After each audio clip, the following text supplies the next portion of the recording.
What's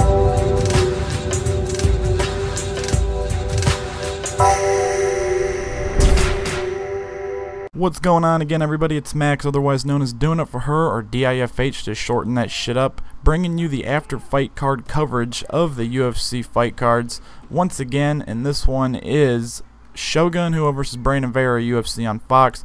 I'm going to run down some prelim things really quick before I get into my thoughts and the announcement Dana White made and stuff, so I'll get right into it. I did miss the first fight. It was two flyweights making their debut, though. I did see the highlight reel replay. It was pretty gnarly. Dude had some awesome elbows he'd throw to help him get the TKO victory. But I started watching during the Manny Gambierian versus Omagawa fight. Man, that was a really good fight.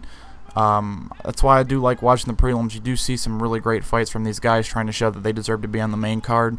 Omagawa with a chin of doom. Gambierian with some crazy slams in the third round. I'm pretty sure it went to decision. I kind of forgot. I think it did, though. Manny Gambierian got it. And then Yahya versus Josh Grisby. Man, Yahya had an insane show of getting Grisby down to the ground and then going right to north-south position and getting this crazy north-south choke that he didn't even fully have. And, oh, man, it was pretty sweet, man. The UFC on Fuel people were talking about how much they love Yahya and how this was going to be sweet, and they love to watch him fight. And, yeah, he brought it, man. I agree with them. And, Phil Davis gets a gnarly eye poke on Wagner Prado. I was looking forward to seeing Wagner fight. It gets ruled a no decision. It was pretty crazy. It was really, really early, and Phil was really upset, but man, Wagner was so fucking upset, man. He was screaming, like nearly crying, did not want the fight to be stopped, but, you know, it happened. There might have been some miscommunication when he was asked if he could see or not. And I'm not sure what was going on there, but Joe Rogan was saying there was some miscommunication, but the fight had to stop. That fucking sucked. No winner, no nothing. Really blew that Phil Davis didn't watch where his fingers were going. Joe Rogan's talking about they're trying to do something with the fingers so they can stop eye pokes because it's a recipe for disaster. I don't know if they'll go through with it, but that was a show that they might need it in the future. The prelim main event was Cole Miller and Nam Pham. They had a pretty good fight. Pham gets the decision after 3 rounds of a stand-up battle. Pretty good fight. Mike Swick returns after an almost 3-year absence against DeMarcus Johnson to kick off the fucking main fight card. I don't even think this was supposed to be on the main fight card, but Ben Rothwell got injured and his Travis Brown fight had to be swept off, so they had to bump this fight up. Impressive KO in the second round by Mike Swick on DeMarcus Johnson. Hell of a return. Welcome back, Mike. Then Joe Lauzon fights Jamie Varner, and Jamie Varner took this fucking fight on short notice, guys. You got to give the credit to him. He was gassed. He was killing it. Him and J-Lo put on a hell of a fight. I could not believe it, man. This fight was insane. The fucking ending with the sweep to the fucking triangle choke where J-Lo got the victory was insanely gnarly, man. I could not believe it. Hella props. Hella props to J-Lo and Varner, man. I could not believe that. Lauzon's a beast. Varner's a beast. Like I said, he took that on short notice and was gassed almost the whole time. Great fight. I did not believe that fight could get topped.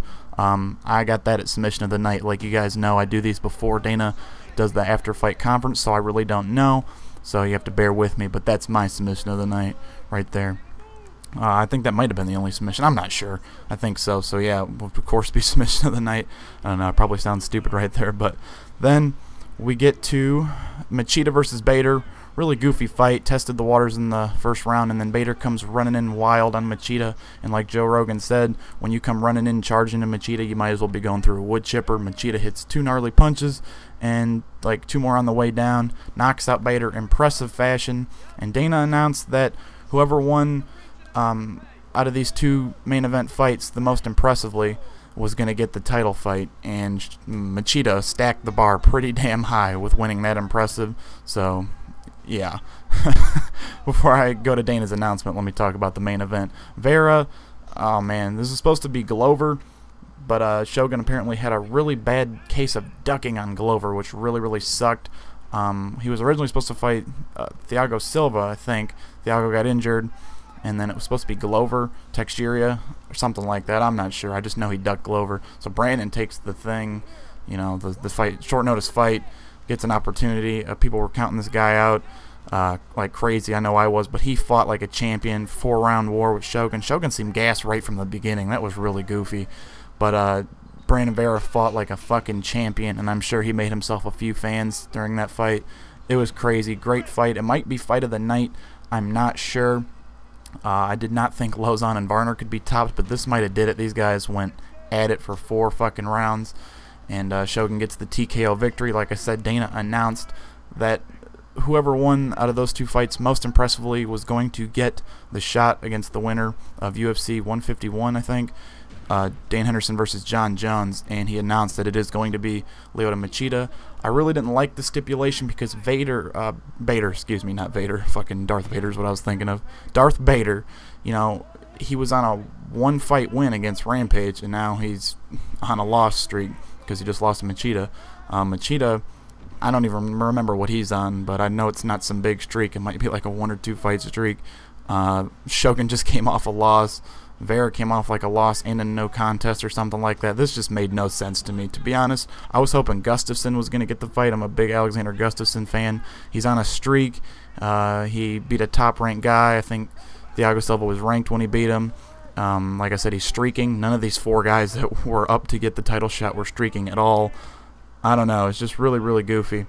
Hopefully Gustafsson wins his next fight. It's rumored to be against Rashad Evans, which I'm really excited for, and hopefully Gustafsson can move on in there and face the winner of Machida and whoever comes out on top at UFC 151 with Henderson and Jones. I'm really pulling for Hendo, but I think Jones is going to take it, and we're going to see Machida versus Jones too. Not sure how that'll go, but I hope you guys enjoyed this video. My phone's going off. I really do apologize for that, guys, but wrap up this video. Hope you enjoyed the gameplay. It was just me trying out Brandon Vera for the first time in a player match against a Shogun Rua. So it's cool that I got the 2 guys that main evented this card that I'm talking about and covering in the video. So hope you guys enjoyed this. Leave a like for me. It would be really appreciative. And once again, I hope I informed you all, and I'll see you guys next time with another video.